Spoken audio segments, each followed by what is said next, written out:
1,530 views. To the haters, China is Holy moly. Don't make this guy depressed. He's trying to express that he understands China better than the up in the video. The blogger shouldn't have thought, I am fair and just. You can say that you are good, but it exceeds my understanding. It is false propaganda. You cannot say that I am bad because the bad part has its reasons.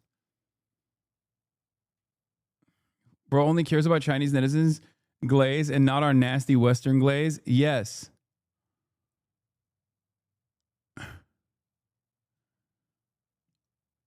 Hassan Lemon Brother. Trump's rednecks envy the iron fist of the University of Tokyo, but they do not know what is behind it. Hasanabi once again expressed this desire. Found out. March pulled this up. Are they overemphasizing speed in themselves? The authorities actually didn't do anything. It's just a visa. The government does not need to intervene, but it needs to make a statement. Only after the statement is made, local cultural tourism and enterprises will dare to cooperate.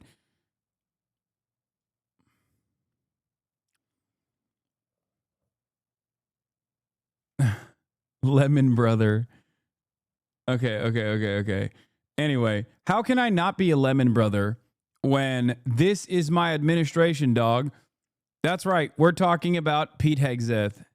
A second Signalgate controversy has hit the Pentagon. Ladies and gentlemen, folks, boys, girls, ambies, I talked about this yesterday extensively, but it bears repeating. We are back. We are back. We're so back. Why are you Lemon Brother? I'm sour because I'm envious. Like a lemon. Secretary of Defense Pete Hegseth responding. The embattled Defense Secretary. Fellas, can a drunk rapist not also be a wife guy? Is the question I want you all to take home with you today. Okay? I didn't realize that being a wife guy was illegal. Okay? Who cares? Who cares if you, as the Secretary of Defense, are sending attack plans to your fucking wife with no security clearance whatsoever? Who cares? Just spoke, seeming to attack some of his closest former advisors and the media after we learned overnight that he shared detailed military plans in a second Signal chat. This one included his wife and his brother. Let's get right to CNN's Natasha Bertrand in Washington for the latest on all these very new, very significant developments. Good morning, John. Yes, we confirmed last night that Secretary Hegseth did have a second Signal chat that included his brother, his wife, and his lawyer, in which he disclosed sensitive details about U.S. military operations against the Houthis in Yemen. This was around the same time as that first Signal chat that was disclosed last month when the editor of The Atlantic was accidentally included in a Signal chat that Hegseth had with other cabinet officials. This, of course, is different. It was on his personal phone, and we are told that this was a group chat that was set up as part of his confirmation process so he could kind of strategize with his closest allies. Dude, strategizing with your wife about which targets that comprise of civilians, of course, to hit with your fleet is fucking crazy. Now, I know that there are eager chatters in here that want to say, well, his wife is a Fox News producer. Well, I'll have you know who else is a Fox News producer? Pete Hegseth. That's right. Before he was the Secretary of Defense, he was also a Fox News producer. So maybe his wife can also get the same level of qualification. So remember that. But he continued using that chat, we are told, after he was confirmed as Secretary of Defense, and ultimately he did end up sharing information about military plans with the people on that chat, many of whom, including his wife, did not have an obvious need to know about these military operations. Now, Hegseth did issue his first public comments about this just a few minutes ago from the White House at the Easter egg roll. This is what the media does.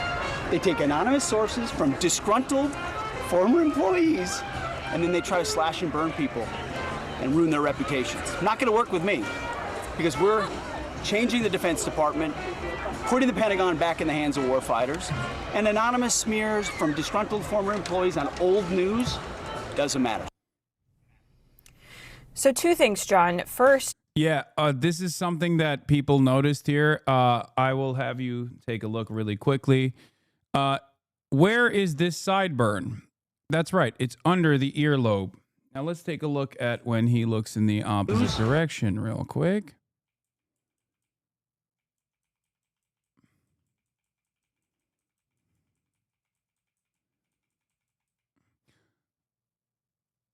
To be fair, I think it's just white hair. Like I don't think he shaved it up to this point. I think at first I thought that was the case as well, but I'm realizing that I think it's just because he has white hair on his beard, so you can't really see it.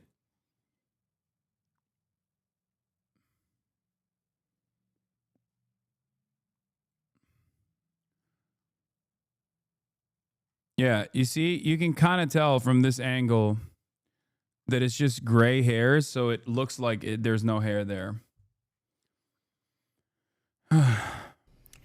So two things, John. First, neither Parnell, his spokesperson, Sean Parnell, his spokesperson, nor Hegseth there are actually denying the substance of the story, that he did have this Signal group chat that included his wife, his brother, and his lawyer. They are instead blaming it on disgruntled former employees, which is the second point here. Dan Caldwell and Darren Selnick, two of the officials that Hegseth fired last week, they actually were some of Hegseth's closest advisors over a decade. And one of the officials that left the Pentagon last week, John Olliott, who was until last month Hegseth's top spokesperson, he is saying publicly in a new op-ed that he wrote in Politico last night that it's been a month of total chaos at the Pentagon. And he said it's hard to see Defense Secretary. I don't know if they are actually interested in dumping Pete Hegseth, by the way. Like, I know that there is reporting from NPR and whatnot, but it kind of feels like there is an internal battle that's taking place right now within the Trump administration between different groups that have different interests in the region, specifically in the Middle East, where I think, especially as it pertains to Iran, I feel like there is a little bit of a conflict there. Maybe I'm wrong, but it feels like there is the kooks and the crazies who are ironically taking a more restrained approach to Iran. Not to say Hegseth is one of them, because Hegseth is just a fucking idiot, but there are more hawkish voices within the admin that say, oh no, just strike Iran and nothing bad will come of it. And then some voices who are cranks that go, perhaps we should not do that. Perhaps we shouldn't strike Iran. Ironically enough, the cranks or the new right coalition is on the right side here. Drop site is also reported on Hegseth being dumped potentially.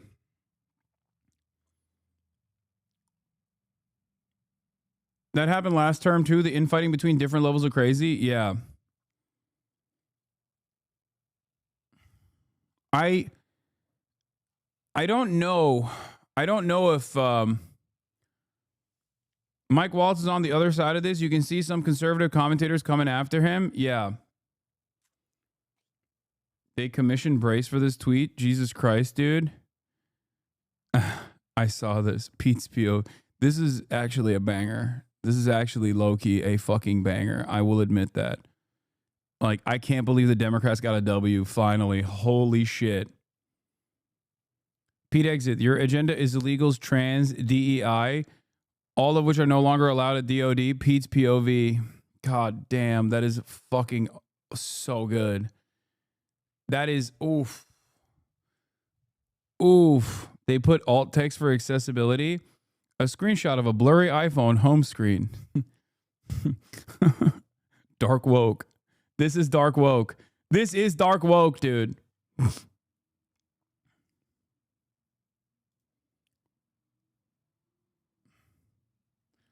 Fact post. Trump's White House has reportedly started looking to replace Pete Hegseth with a second signal after a second signal group surfaced.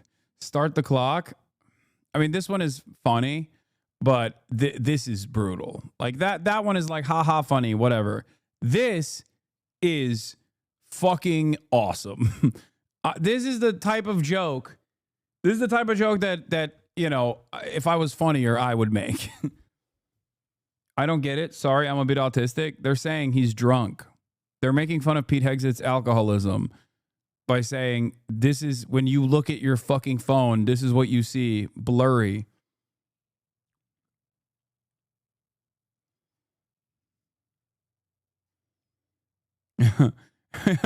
Imagine Pete seeing that tweet, so it's extra blurry. Yeah. It's even blurrier. That's why he didn't respond to this tweet.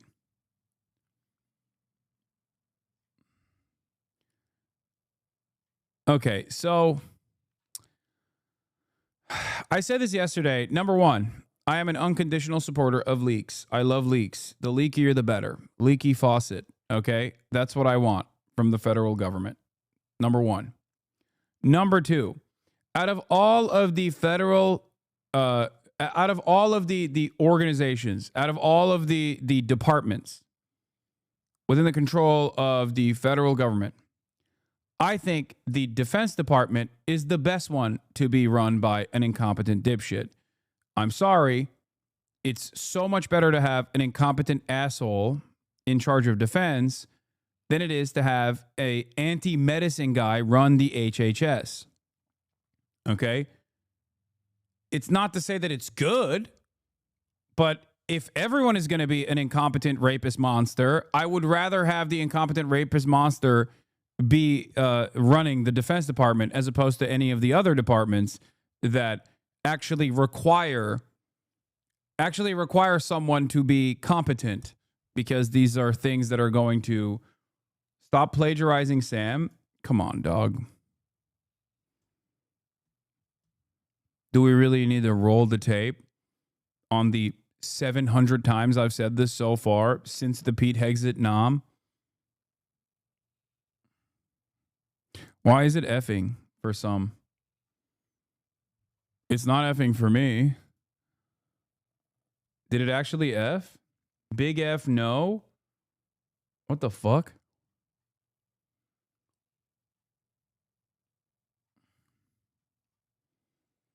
I don't understand when sometimes like a fucking sequence of F's roll in the chat, and I'm like looking at my bit rate, looking at my upload speeds, looking at the bit rate on the Twitch side, and everything looks good, and it's just always shocking. Twitch took a shit, not you. Oh, got it. Okay.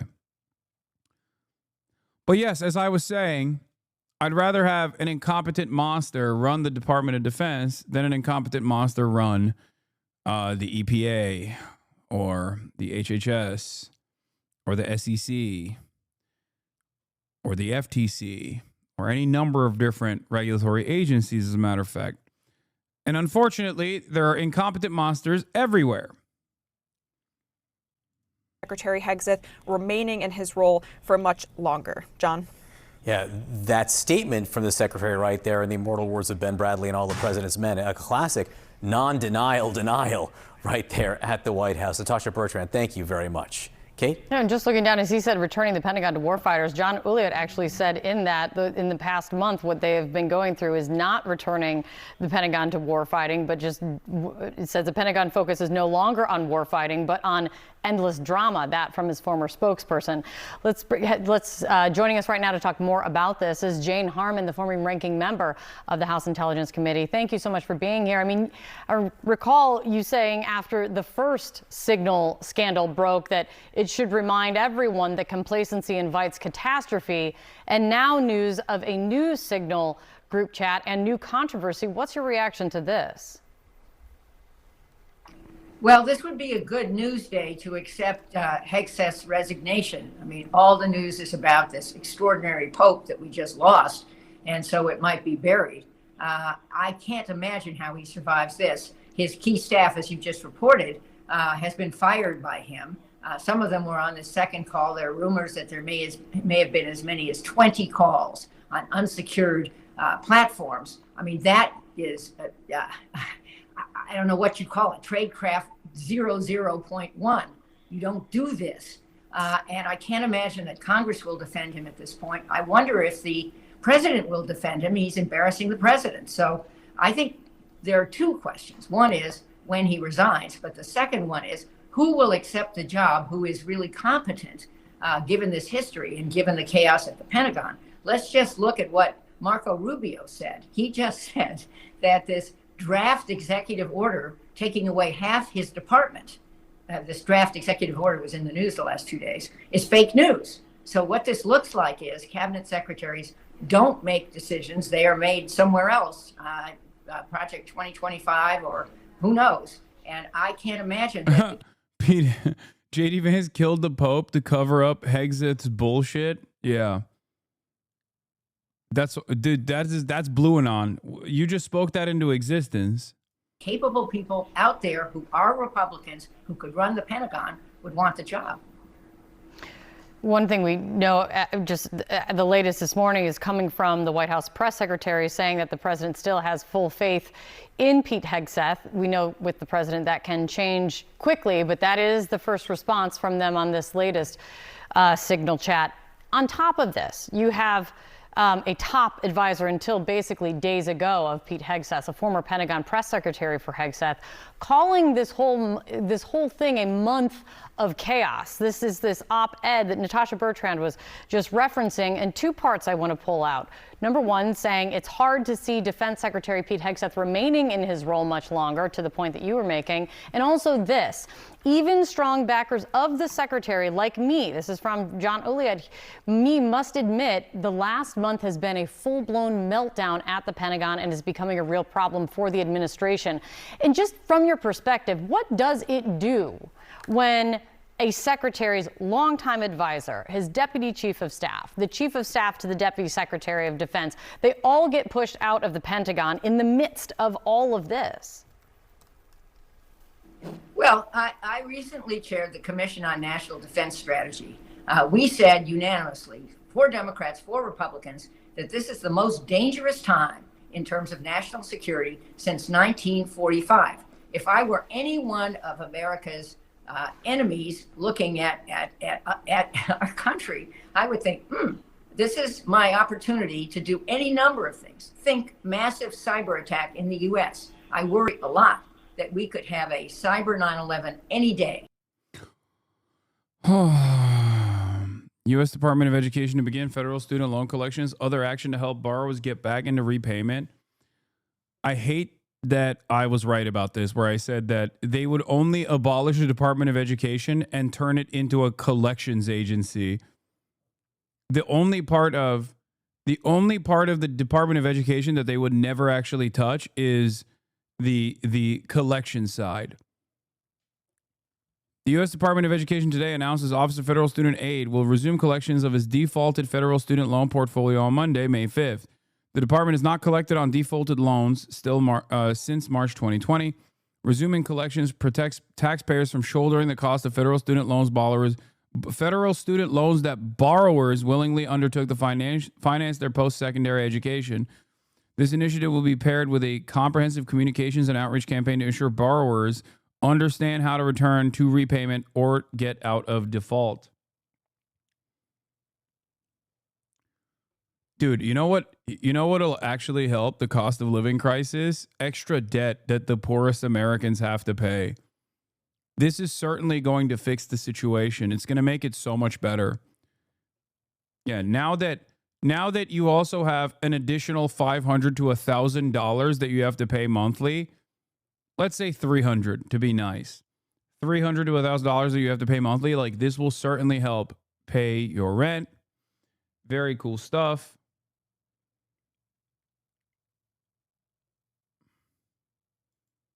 What is this? I will lead the breach. I will lay down cover fire. I will take the high ground. I'll expose myself to enemy fire to communicate. We must bring back integrity, focus, and put the warfighter first inside DOD. I stand with SecDef. Pete Hegseth. Yeah, that's what he was doing right there. He was leading the breach and laying the cover fire. You simply don't understand. He was ready to take it to his most loyal supporters who were breaching the halls of Congress. We've already, in the Pentagon, fired well-qualified, 34-year in the military, 4-star head of the National Security Agency, who also headed U.S. Cyber Command. Just pick that one thing. And most of the qualified women at the top, too, who are doing excellent jobs, including being 4-star members of the military as well. Got to put that in.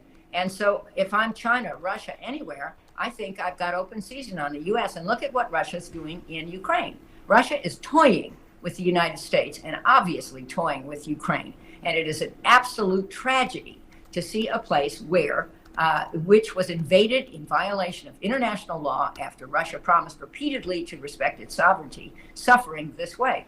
Ukraine is still fighting back. Europe is going to step up and fight for Ukraine. But now that we have a casual comment from, I think it's our vice president, that we may not continue to pay attention to Ukraine, I think that's hugely damaging and really threatens U.S. national security in another way. Yeah, the Secretary of State Marco Rubio saying on Friday, if the Supreme they have to talk about our foreign adversaries. There's no other speed for the American. To talk about American incompetence on American terms alone is impossible. It's also ironically why so many people will constantly say, "Oh, Hassan, why do you always resort back to America bad? You have one speed, America bad." It's like, well, I'm an American. Yeah, of course. I'm an American, and I want to say America good. One day, I dream that I will say America good. But as it stands, America currently bad.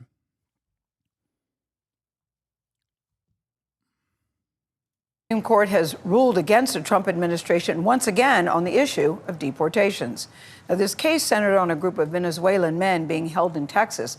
The White House wants to deport them without due process, but the court temporarily blocked that in an apparent 7-2 decision. Scott McFarland is outside the Supreme Court with the latest. Scott, good morning to you. What can you tell us? Yeah, Gail, for now, the High Court has halted more of these Alien Enemies Act deportations, but it's unclear how long that halt's going to last. But it is clear the Trump administration is welcoming this fight.